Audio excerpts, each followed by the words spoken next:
bienvenue chez Steph dans ma cuisine. Alors aujourd'hui nous allons réaliser des crumbles pommes poire chocolat, une recette que nous allons faire en individuel dans le moule 6 grands ronds. Vous savez que celui-là je l'affectionne particulièrement, c'est vraiment un des premiers moules que j'ai eu en tant que cliente aussi et que j'utilise tout le temps.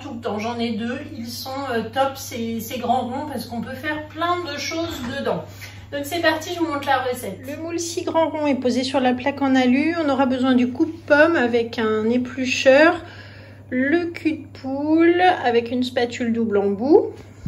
Pour les ingrédients, il nous faut du beurre, de la farine, de la poudre d'amande, de la cassonade, des poires, des pommes et des morceaux de chocolat. Ici, j'ai pris des chunks de chocolat Calbot que je trouve sur la boutique qui de Barle.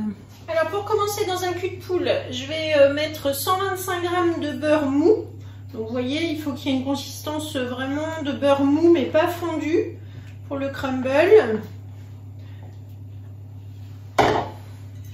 Ensuite, je vais ajouter 75 g de farine. « 100 g de cassonade. Et 75 g de poudre d'amande. Donc là, comme j'avais pas d'amande, j'ai tout simplement concassé mes amandes entières dans mon robot pour faire de la poudre. Voilà. Donc là maintenant, je vais mélanger toutes ces préparations ensemble pour faire une pâte à crumble. Donc je commence avec la spatule double embout et je vais finir forcément avec les mains pour faire une pâte sablée.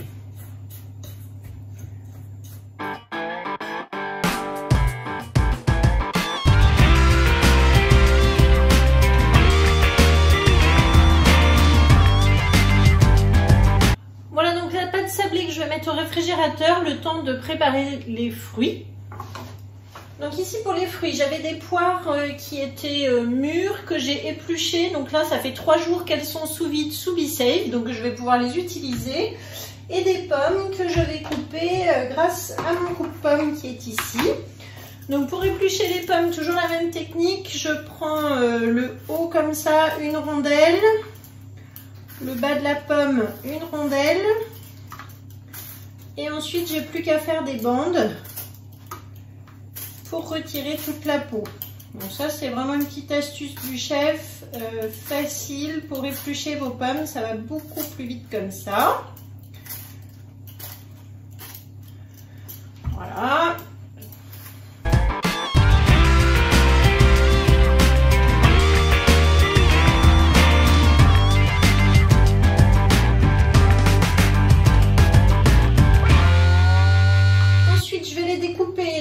Pour l'instant, je prends juste le découpe-pomme. Je vais faire 16 petits quartiers. Je vise ici le milieu du trognon. J'appuie et ensuite je viens me mettre sur le coupe-pomme les petites flèches ici qui vont aller en face des autres petites flèches. Et clac, j'enlève le trognon. Donc là, on obtient nos morceaux de pommes. Donc plus facile pour faire, vous voyez, pour les manger comme ça, pour faire des gâteaux. Hop, on appuie, on remet sur le socle les petites flèches l'une en face de l'autre et c'est bon. Donc c'est vraiment vite découpé et des quartiers égaux.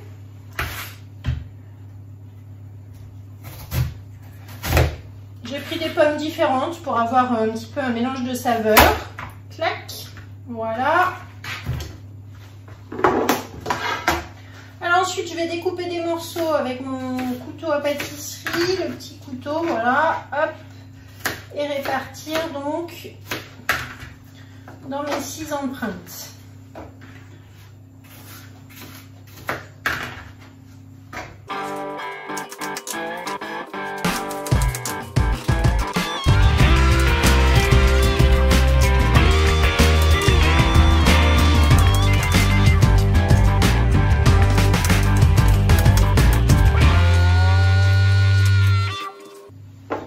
Ensuite, je prends mes poires. Donc, je vous rappelle, hop, 3 jours sous vide. Elles se sont parfaitement conservées. Et là, elles sont prêtes à cuire. Donc, déjà épluchées.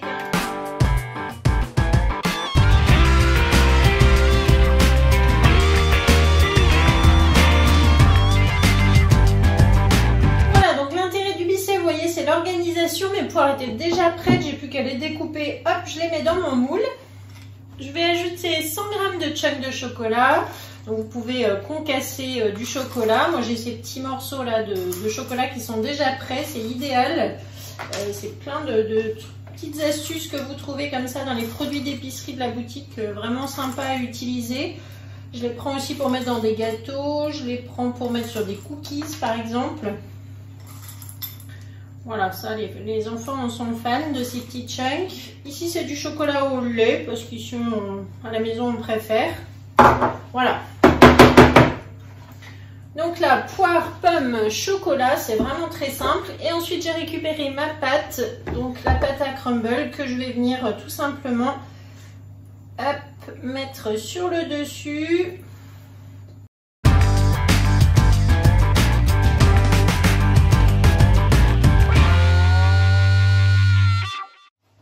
Donc j'ai préchauffé mon four à 200 degrés. Ensuite, je vais mettre une toile de cuisson par-dessus comme ceci. On va faire cuire 10 minutes à 200 degrés.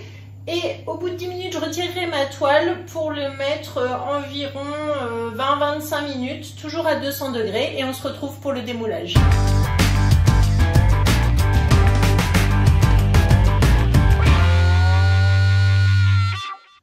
Alors j'ai bien laissé refroidir donc mes crumbles, j'ai mis juste ma toile dessus comme ceci, je vais la retirer.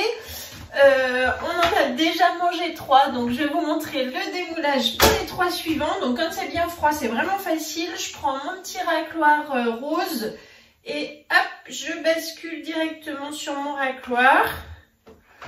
Voilà, donc là, facile. Et ensuite, je vais pouvoir installer sur mon plat ou dans l'assiette directement en retournant. Voilà. Donc, je vais faire pareil pour les 2 autres.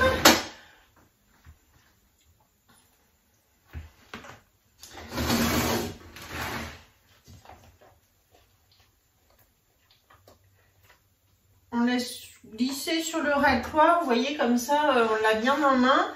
Et je retourne délicatement sur mon plat. Donc ça, c'est facile à faire quand c'est froid. Et voilà, donc bonne dégustation. Vous allez pouvoir trouver la recette dans la description. Il y a les ingrédients, la liste du matériel. Il y a tous mes coordonnées pour me joindre également. Donc n'hésitez pas à me contacter si vous avez besoin de conseils, si vous cherchez une conseillère. J'habite à Bourges, mais je peux vous renseigner dans toute la France. Voilà, à très bientôt pour une prochaine vidéo. Merci de m'avoir suivi. Au revoir.